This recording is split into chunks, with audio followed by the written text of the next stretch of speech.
Hi and welcome to a new video. Are you experiencing some privacy issues with your iPhone tracking your location because you probably authorized all your apps to track you? In this video, I will show you how to turn off location services on your iPhone. Let's go.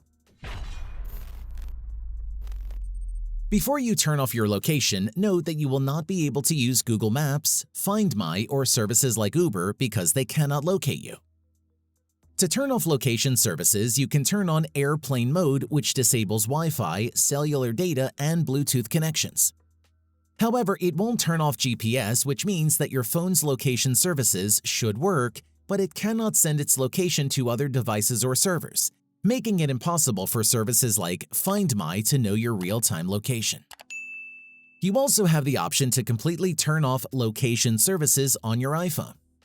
To do so, scroll down to Privacy and Security.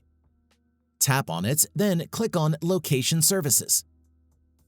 Disable location services and then confirm by tapping on Turn Off. All apps' location services will be disabled with this, but if you only want to disable certain apps, turn location services back on. Now, select the app where you do not want to allow location services. For example, App Store, and disable the option Precise Location. This will prevent the app from using the GPS. Lastly, to modify the app's location access, click on Never. That's it. If I could help you, feel free to give this video a thumbs up and don't forget to subscribe. Leave a comment down below if you have any questions. See you next time. Bye.